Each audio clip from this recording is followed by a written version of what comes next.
কাবলি ছোলা আর আলুর সবজি বানাবার জন্য প্রথমে আমি প্রেশার কুকারের মধ্যে যে ভিজিয়ে রাখা 2 ঘন্টা আগে ভিজিয়ে রাখা কাবলি ছোলাটা তার মধ্যে দিয়ে দেবো। আর একটা কেটে রাখা আলু তার মধ্যে দিয়ে তা একটু জল, সামান্য পরিমাণে একটু জল দিয়ে 1 চামচের মতো নুন আর রঙের জন্য 1 চামচের মতো হলুদ গুঁড়ো ওর মধ্যে দিয়ে আর একটা তেজপাতাও তার মধ্যে দিয়ে প্রেশার কুকারে বন্ধ করে সিটি দিয়ে দেবো।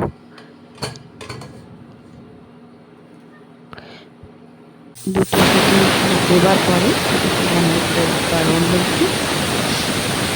অন্যদিকে একটা কড়াইয়ের মধ্যে মশলাটা বানাবার জন্য একটা কড়াইয়ের মধ্যে খানিকটা সর্ষের তেল নিয়ে নেব আর একটা কেটে রাখা পেঁয়াজের টুকরো তার মধ্যে দিয়ে একটু নেড়ে চেড়ে নেব। যখন একটু নরম নরম হয়ে যাবে তখন তার মধ্যে আদা আর রসুনের পেস্ট তার মধ্যে দিয়ে দেবো।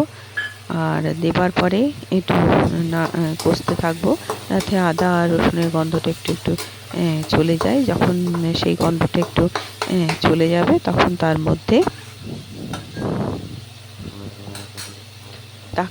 মধ্যে একটা পিষে রাখা টমেটো তার মধ্যে দিয়ে দেব। আর টমেটোটা যাতে গলে যায় সেজন্য একটু সামান্য পরিমাণে টমেটোর মধ্যে নুন দিয়ে দেবো।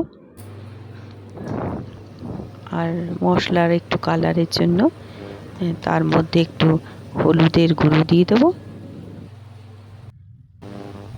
এরপরে 1 চামচ শুকনো লঙ্কার গুঁড়ো দিয়ে দেবো, 1 চামচ জিরে গুঁড়ো, 1 চামচ ধনে গুঁড়ো আর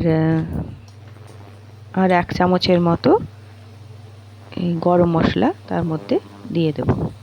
এরপর মশলাটাকে কষতে থাকবো।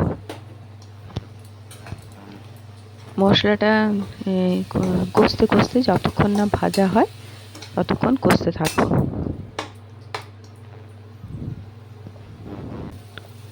মশলাটা ভাজা হয়ে যাবার পরে যে সেদ্ধ করে রাখা কাবলি ছোলা আর আলুটা তার মধ্যে দিয়ে দেব আর একটু নেড়ে চেড়ে কষে তার মধ্যে যে কাবলি ছোলা যে জলটাও ছিল সেটাও তার মধ্যে দিয়ে দেব। এরপর দেখবো সেদ্ধ হয়েছে কিনা না, দেখবো ভালোই মতো সেদ্ধ হয়ে গেছে। 2টো সিটিতেই ভালো সেদ্ধ হয়েছে। এরপর একটু যখন ফুটে যাবে, ভালো করে ফুটে যাবে তখন তার মধ্যে একটু গুড় দিয়ে দেবো। আমি গুড় দিয়েছি, আপনারা চাইলে চিনিও দিতে পারেন। আর ছোলার মশলা, এভারেস্টের ছোলার মশলা আমি এখানে দিয়েছি, আপনারা না থাকলে স্কিপও করতে পারেন। ওটা 1 চামচের মতো আমি এখানে দিয়েছি। এরপর যখন ভালো করে ফুটে যাবে তখন তার মধ্যে খানিকটা ধনেপাতা নিয়ে কেটে কেটে তার মধ্যে দিয়ে দেবো। এই কাবুলি ছোলাটা খেতে দারুণ লাগে, রুটি আর পরোটার সাথে খেতে খুব সুন্দর লাগে। আপনারা বানিয়ে দেখবেন।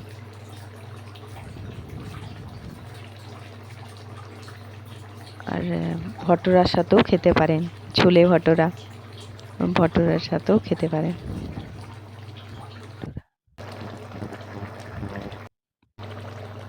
বাস আমার এই কাবলি ছোলা আর আলু সবজি রেডি।